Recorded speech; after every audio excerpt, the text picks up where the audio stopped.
আল্লাহ রাব্বুল আলামিন বলছেন সূরা আল আহজাব 21 নম্বর আয়াত, লাকাদ কানা লাকুম ফি রাসূলিল্লাহি উসওয়াতুন হাসানাতুন লিমান কানা ইয়ারজুল্লাহ। আল্লাহ পাক বলেন, ও নবী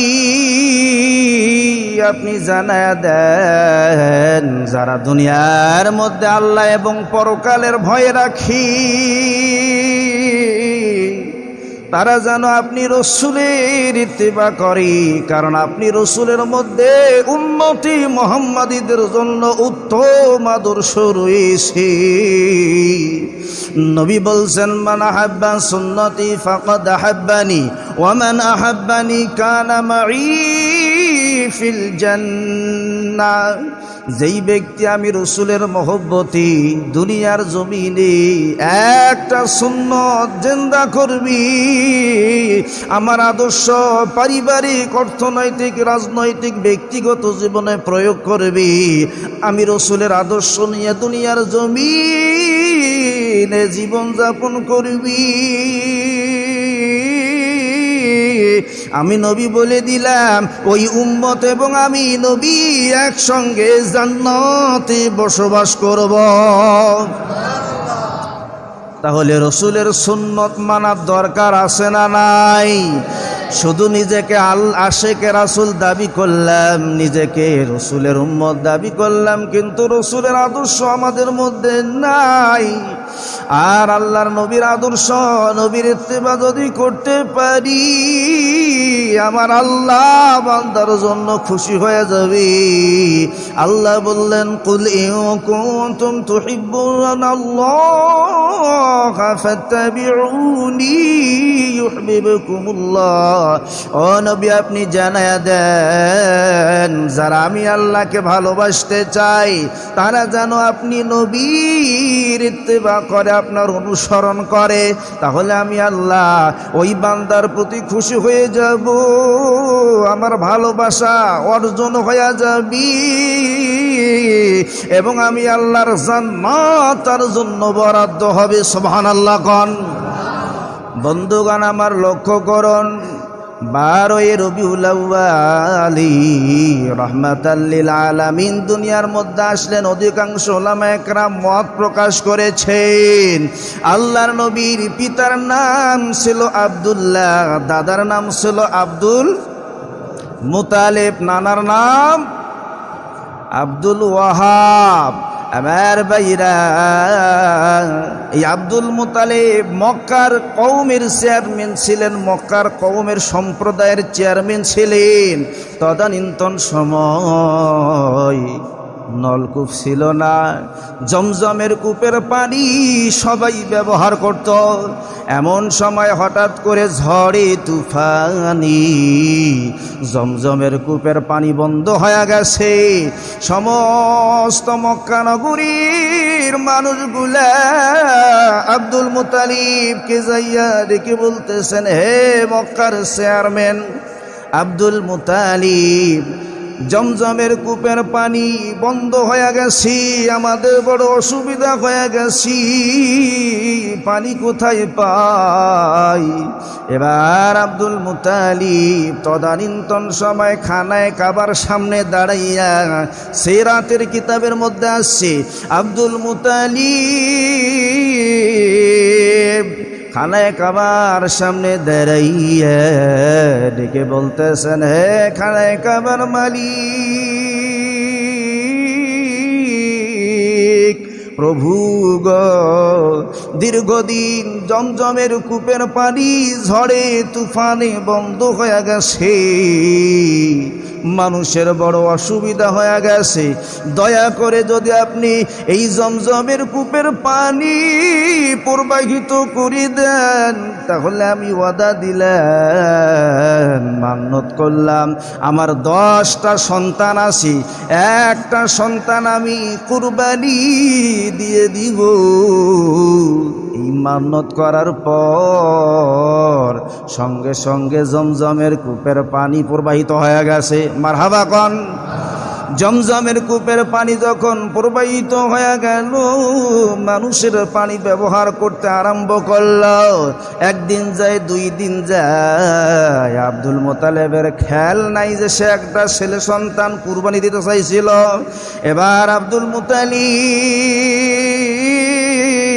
রাত্রিবেলায় স্বপ্ন দেখি কে যেন বলতেছে, রে আব্দুল মুতালিব, তুমি যে জমজমের কূপের পানি প্রবাহিত হলে একটা সন্তান কুরবানি দিতে চাইছিলা, এখন কেন কুরবানি দেও না? কুরবানি যদি না দাও বড় একটা মুসিবত আমি দিয়ে দিব। সকালবেলায় আব্দুল মুতালিব 10 জন ছেলেকে ডাক দিলেন, জাবের, আব্দুল্লাহ, বুজেহেল, এক এক করে 10 জন সন্তান বাবার কাছে হাজির হইয়া যায়।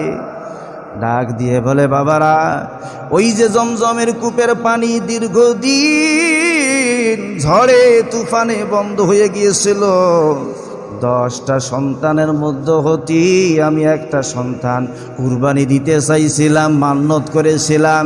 তো এখন আমারে তো মান্যত আদায় করতে হয়। তোমরা 10টা ছেলে আসো, কে কুরবানি হবে রেডি হও, আমি আমার মান্যত আদায় করব। জাবের ডাক দিয়ে বলে, বাবা, আপনি যখন মান্যত করেন তখন কি আমার নামটা উল্লেখ করেছিলেন? আব্দুল মুতালিব বলে, না না, তোমার নাম তো আমি উল্লেখ করি নাই। এরপরে এক এক করে ছেলেরা বলতেছি যে, বাবা, আমি ঘেটে ঘেটে কুরবানি হওয়ার জন্য প্রস্তুত নয়, যেহেতু আপনি কোনো ছেলের নাম উল্লেখ করেন নাই, সেহেতু আমরা কুরবানি হওয়ার জন্য রেডি নয়। একে একে 10 জন ছেলের মধ্যে 9 জন ছেলে চলে গেল। ছোট্ট ছেলে আব্দুল্লাহ এক জায়গার মধ্যে দাঁড়ায় আসে। এবার আব্দুল মুতালিব বড় চিন্তার মধ্যে পড়ে যায় যে আমার তো মান্যত আদায় করতে হবে। বন্ধুগণ, আমার তদানীন্তন সময় যারা ধর্মযাজক ছিল, তৌরিত জব্বর ইনজিলের আলেম ছিল, খ্রিস্টান পাদ্রী ছিল, আব্দুল মুতালিব তাদের কাছে যাইয়া ডাক দিয়ে বললেন, হে ধর্মযাজকেরা, জমজমের কূপের পানি বন্ধ ছিল, আমি মান্যত করেছিলাম একটা ছেলেকে কুরবানি দিব, কিন্তু কোনো ছেলে তো কুরবানি হয় না, এখন উপায় কি করব? ছোট্ট ছেলে আব্দুল্লাহ আসি, তাকে নিয়ে আসি, কি উপায় ফতোয়া দেন? এবার ধর্মযাজকেরা ফতোয়া দিয়ে দিল যে আপনার ছোট্ট ছেলে আব্দুল্লাহরই কুরবানি দিলেই মান্যত আদায় হয়ে যাবে। বন্ধুগণ, আমার সমস্ত মক্কা নগরীর মধ্যে এলান করে দেওয়া হলো যে আব্দুল্লাহকে কুরবানি দিয়ে মান্যত আদায় করা হবে। ওই মুখ দিনে আব্দুল্লাহকে কুরবানি দেওয়ার জন্য যখন রেডি করা হলো, অনেকগুলি মানুষ একত্রিত হয়ে গেছে আব্দুল্লাহকে কুরবানি দেওয়া দেখার জন্য। এমন সময় 200 মহিলা প্রতিবাদ স্বরূপ দাঁড়াইয়া গেছে যে, আব্দুল মুতালিব, আব্দুল্লাহকে আমরা কুরবানি দিতে দিব না, কারণ আব্দুল্লাহ আমাদের মক্কার ধন, আব্দুল্লাহকে আমরা কুরবানি দিতে দিব না। আব্দুল্লাহকে যদি কুরবানি দাও, মিছিল হবে, মিটিং হবে, ঘরে ঘরে আগুন জ্বলবে, আমরা আব্দুল্লাহকে কুরবানি দিতে দিব না। এই 200 মহিলার সঙ্গে আরো 200 যুবক বণিক ব্যবসায়ীরা প্রতিবাদ স্বরূপ দাঁড়ায় গেল যে, রে আব্দুল মুতালিব, আব্দুল্লাহ আমাদের মক্কার সম্পদ, তার মুখ দেখে যদি আমরা ব্যবসায়ে যাই অধিক পরিমাণের লাভ হয়, সুতরাং আমরা আব্দুল্লাহকে কুরবানি দিতে দিব না। আমার বন্ধুগণ, আব্দুল মুতালিব চিন্তার মধ্যে পড়ে গেলেন, কি উপায় করি? আবার ওই ধর্মযাজকদের কাছে চলে গেলেন। ধর্মযাজকদের কাছে যাইয়া ডেকে বললেন, হে খ্রিস্টান পাদ্রী আলেমেরা, আব্দুল্লাহকে যখন কুরবানি দিতে যাই লোকেরা বাধা দেয়, কি করব? এবার ধর্মযাজক প্রযোজকেরা ফতোয়া দিলেন যে 100 উটের নাম লেখো, 100 বার আব্দুল্লাহর নাম লেখো, নাবালেগ ছেলে দ্বারা লটারি করো। এই লটারির মধ্যে যদি আব্দুল্লাহর নাম আসে অথবা উটের নাম আসে, কতবার কার নাম আসলো আমরা একটা ফতোয়া দিয়ে দিব, 100 বার লটারি করা হবে। আমার ভাইয়েরা, উটের নাম লেখা হলো, আব্দুল্লাহর নাম লেখা হলো, লটারি করা হলো। প্রথমবার আব্দুল্লাহর নাম, দ্বিতীয়বার আব্দুল্লাহর নাম, 99 বার পর্যন্ত আব্দুল্লাহর নাম আসে, উটের নাম আর আসে না। এবার 100 নম্বর কালি উটের নাম এসে যায়, আব্দুল্লাহর নাম আর আসে না। পাদ্রীরা বলে আবার লটারি করো। যতবার লটারি করা হয়, ওই যে 99 থেকে 101, 102 যতবার করা হয় উটের নাম আসে, আব্দুল্লাহর নাম আর আসে না। শেষ পর্যন্ত চূড়ান্ত হয়ে গেল যে আব্দুল্লাহর পরিবর্তে 100 উট কুরবানি দিলে মান্নত আদায় হয়ে যাবে। মারহাবা কন। বন্ধুগণ আমার, আব্দুল মুতালিব নিজের উটের বহর থেকে 100 উট নিয়া কুরবানি দিয়া মান্নত আদায় করে দিলেন। মারহাবা কন। এখন প্রশ্ন হলো, ওই যে 200 মহিলা প্রতিবাদ স্বরূপ দাঁড়াইয়া গিয়েছিল আব্দুল্লাহকে কুরবানি দিতে দেবে না, এই মহিলারা কারা? খ্রিস্টান নওফেল তদানীন্তন সময়ের একজন বিজ্ঞ আলেম ছিল, তৌরিত জব্বুর ইনজিলের আলেম ছিল। তখন কিন্তু কোরআন নাজিল হয় নাই, আল্লাহ নবীও দুনিয়ায় আসে নাই। তৌরিত জব্বুর ইনজিলের আলেম ছিল খ্রিস্টান নওফেল, তদানীন্তন সময়ের একজন বিশাল আলেম এবং সোনা রূপার ব্যবসায়ী ছিল, যাদেরকে জহুরি বলা হয়।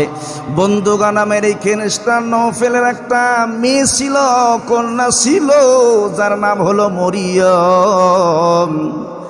এই মরিয়ম বাবার সঙ্গে থেকে থেকে তৌরিত জব্বুর ইনজিল পড়ে পড়ে মুহাম্মাদি নূরের সন্ধান লাভ করছে। কোন সুবহানাল্লাহ।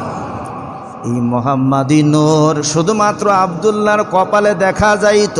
এই জন্য আব্দুল্লাহ যদি মাঝে মাঝে নওফেলের বাসার সামনে দিয়ে বাবার সঙ্গে ব্যবসায় যাইত, মরিয়ম আব্দুল্লাহকে ডাকতো যে আব্দুল্লাহ এদিকে আস, তোমার বাবারে কইও আমি খ্রিস্টান নওফেলের একই মাত্র কন্যা, আমার বাবার অঢেল সম্পদ আছে, তোমরা তো 10 ভাই, তোমার বাবার সম্পদ ভাগ করলে আর কি পাবা? যদি সুযোগ হয় তোমার বাবারে কইও আমারে যদি তোমার বউ বানায়া নেয়, আমার বাবার সমস্ত সম্পদ আমি দিয়ে দিব। আব্দুল্লাহ শুধু শুনতো, কোনো কথা বলতো না। এইদিকে আব্দুল্লাহ যখন প্রাপ্তবয়স্ক হয়ে গেল, আমার বন্ধুগণ, চতুর্দিক থেকে আব্দুল্লাহর জন্য বিবাহের পয়গাম আসি। আব্দুল মুতালিবের মদিনার মধ্যে একজন বন্ধু আছে আব্দুল ওয়াহাব নামে। কি নামে? আব্দুল ওয়াহাব নামে। মাঝে মধ্যে মদিনায় ব্যবসায় গেলি আব্দুল ওয়াহাবের বাসায় ঢুকতেন, ঢুকে বিশ্রাম করতেন। এমন সময় আব্দুল ওয়াহাবের একজন কন্যা ছিল আমিনা নামে, খুবই সুন্দরী, রূপবতী, গুণবতী। আব্দুল মুতালিব ডাক দিয়ে বলতো, দোস্তরি তোমার মেয়ে বড় সুন্দর, আমার ছেলে আব্দুল্লাহ এমন সুন্দর, দুইজনের বিবাহ দিলে বড় মানাবে। খবরদার দোস্ত, তোমার কন্যা কি আমারে না জানাইয়া বিবাহ দিও না। আমার বন্ধুগণ, আব্দুল মুতালিব সফর করে আব্দুল্লাহকে সঙ্গে নিয়ে মদিনায় চলে গেলেন। মদিনায় আব্দুল ওয়াহাবের বাসায় যাইয়া ডেকে বলতেছেন, দোস্ত কি খবর, তোমার কন্যারে কি রাখছো না বিবাহ দিছো? যে না রাখছি। তাহলে আমার ছেলের সঙ্গে বিবাহ দিয়ে দাও, বউ ছাড়া আমি বাসায় যাব না। আব্দুল্লাহর সঙ্গে আমিনার বিবাহ হইয়া যায়, বউ নিয়ে মক্কা নগরীর মধ্যে চলে আসলেন। পরের দিন সকালবেলায় যখন এই আব্দুল্লাহ ওই নৌফেলের বাসার সামনের দিক দিয়ে যাইতেছে। এমন সময় নৌফেলের কন্যা মরিয়ম ডাক দিলেন, আব্দুল্লাহ শোনো। কাছে গেলেন আব্দুল্লাহ। মরিয়ম মুখটা মলিন করিয়া চোখের পানি ছেড়ে দিয়া আব্দুল্লাহর কাছ থেকে ঘরে চলে যায়। এমন সময় আব্দুল্লাহ ডাক দিয়ে বলে, মরিয়ম, আগে আসলে সুন্দর সুন্দর কথা বলতে, খুরমা খেজুরের হালুয়া বানাইয়া খাওয়াইতা। আজকে কেন তুমি কথা না বলে মুখ মলিন করে চলে যাও? এবার মরিয়ম ডাক দিয়ে বলে, আব্দুল্লাহ রে, বাবার সঙ্গে থেকে থেকে তৌরিত জব্বুর ইনজিল পড়ে পড়ে মোহাম্মদী নূরের সন্ধান আমি লাভ করেছিলাম। এই নূর তোমার কপালে দেখা যাইতো, আর এই নূর যার পেটের মধ্যে যাবে সে আখিরি জামানার পয়গম্বরের মা হইয়া যাবে। কোন সুবহানাল্লাহ। আব্দুল্লাহ, সত্যি করে বলো তোমার বিবাহ হয়েছে কিনা? হ্যাঁ, বিবাহ হয়েছে। কোথায়? বাবার বন্ধু আব্দুল ওয়াহাবের মেয়ের আব্দুল ওয়াহাবের কন্যার সাথে। আব্দুল্লাহ, ওই নূর তোমার কপালে দেখা যায় না। ভাগ্যবতী মহিলা হলো ওই আমিনা। আমার মনে বড় আশা ছিল আখিরি জামানার পয়গম্বরের মা হব, তোমাকে বিবাহ করি। আব্দুল্লাহ, যেহেতু আখিরি জামানা পয়গম্বরের মা আমি হইতে পারলাম না, সেহেতু এই জিন্দেগিতে আর বিবাহ আমি করব না। আমার বন্ধুগণ, মা আমিনার পেটে ওই নূর চলে যায়।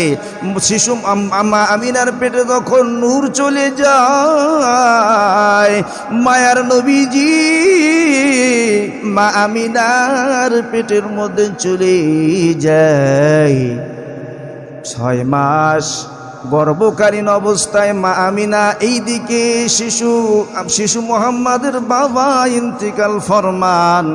মা আমিনা বর্ণনা করেন, যখন আমি শিশু মুহাম্মদকে কোলের মধ্যে নিয়ে 72 হাত কূপের নিচে পানি নেওয়ার জন্য যাইতাম, কে যেন আওয়াজ করে বলতো, রে জিবরাইল, আমার বন্ধুর মা কূপের মধ্যে পানি নেওয়ার জন্য গেছে, অনেক নিচে পানি আছে। জিবরাইল নিচের পানিগুলো ধাক্কা মেরি উপরে উঠায়া দাও, আমার বন্ধুর মা আমিনার যেন পানি নিতে কষ্ট না হয়। কোন সুবহানাল্লাহ। আর এইরকম অনেক অলৌকিক ঘটনা ঘটেছে। যখন শিশু মুহাম্মদ আল্লাহর নবী মা আমিনার পেটের মধ্যে ছিলেন, লম্বা ঘটনা সম্মানিত হাজিরিন, এই ঘটনাটা অনেক লম্বা, সিরাত ইবনে হিশামের মধ্যে আসছে। আল্লাহর নবীজি যখন দুনিয়ার মধ্যে আসেন রাহমাতুল লিল আলামিন, গোটা পৃথিবীর মধ্যে রহমত নিয়ে দুনিয়ার মধ্যে আগমন করেন। সুবহানাল্লাহ। এই মাসটা নবীজির শুভ আগমনের মাস, এই মাসটা নবীজির হিজরতের মাস, এই মাসটা নবীজির মৃত্যুর মাস। সেহেতু এই মাসটায় উম্মতে মুহাম্মাদীদের জন্য গুরুত্ব আছে।